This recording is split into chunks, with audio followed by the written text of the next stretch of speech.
Assalamualaikum warahmatullahi wabarakatuh. Nama saya Muhammad Fadilah dari kelas 12 IPA 3. Di sini saya akan menjelaskan tentang teks sejarah. Pengertian teks sejarah dan jenisnya. Teks cerita sejarah adalah naskah atau narasi yang menjelaskan dan menceritakan tentang fakta kejadian masa lalu yang menjadi asal muasal atau latar belakang terjadi sesuatu yang memiliki nilai kesejarahan, baik bersifat naratif atau deskriptif. Ada dua jenis teks cerita sejarah, yaitu satu, teks sejarah berdasarkan fakta sejarah disusun berdasarkan fakta sejarah. Tokoh dalam teks cerita benar-benar ada, begitu pula latar dan kronologis peristiwa. Dua, teks cerita sejarah berdasarkan fiksi. Merupakan cerita fiksi yang mengambil latar peristiwa sejarah masa lalu. Struktur teks cerita sejarah. Yang pertama, pengenalan situasi. Pada bagian ini, pengarang memperkenalkan setting cerita baik waktu, tempat, peristiwa, maupun suasananya seperti apa. Kedua, pengungkapan peristiwa. Pada bagian ini disajikan peristiwa awal yang menimbulkan berbagai masalah, pertentangan, ataupun kesukaran bagi para tokohnya. Yang ketiga, menuju konflik.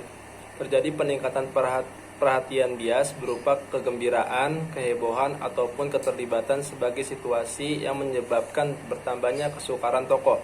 Keempat, puncak konflik. Pada bagian ini disebut pula klimaks. Disinilah bagian cerita yang paling mendebarkan, sebab di sini juga akan menentukan bagaimana perubahan nasib beberapa tokohnya. Kelima, penyelesaian. Pada bagian ini berisi penjelasan ataupun penilaian tentang sikap ataupun nasib-nasib yang dialami tokoh setelah mengalami peristiwa puncak pada bagian sebelumnya. Pada bagian ini juga sering dinyatakan sebagai wujud atau kondisi akhir yang dialami pada tokoh dalam cerita, terutama tokoh utamanya. Yang keenam, koda. Pada bagian ini merupakan komentar keseluruhan isi cerita yang fungsinya sebagai penutup. Komentar yang dimaksud bisa disampaikan langsung oleh pengarang atau mewakilinya pada seorang tokoh. Hanya saja tidak semua novel memiliki koda. Bahkan novel-novel modern lebih banyak menyerahkan kesimpulan akhir cerita kepada pembaca, sehingga para pembaca dibiarkan menebak-nebak bagaimana penyelesaian cerita. Fungsi teks cerita. Yang pertama, fungsi edukatif, yaitu dijadikan petunjuk atau pelajaran hidup. Yang kedua, fungsi inspiratif, yaitu memberikan inspirasi, imajinasi, dan kreativitas. Yang ketiga, fungsi rekreatif, yaitu memberikan rasa gembira dan senang. Yang keempat, fungsi instruktif, yaitu alat bantu pembelajaran. Unsur pembangun. Yang pertama, unsur intrinsik, yaitu unsur pembangun isi cerita.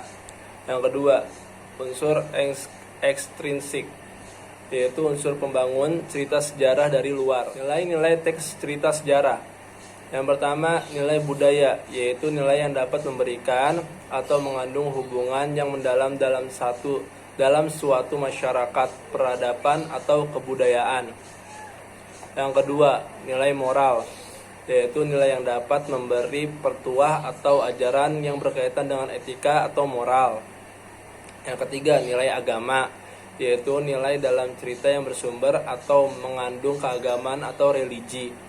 Yang keempat, nilai sosial, yaitu nilai yang berkaitan dengan tata pergaulan antara individu dalam masyarakat. Kebahasaan teks cerita sejarah. Yang pertama, keterangan, berfungsi untuk kalimat yang mudah berpindah posisi. Yang kedua, kata sifat, berfungsi untuk menerangkan nomina atau nama benda. Yang ketiga, bahasa kias, berfungsi untuk penyimpangan penggunaan bahasa oleh penutur. Terima kasih, sekian dari saya. Maaf Bu kalau banyak yang salah. Wassalamualaikum warahmatullahi wabarakatuh.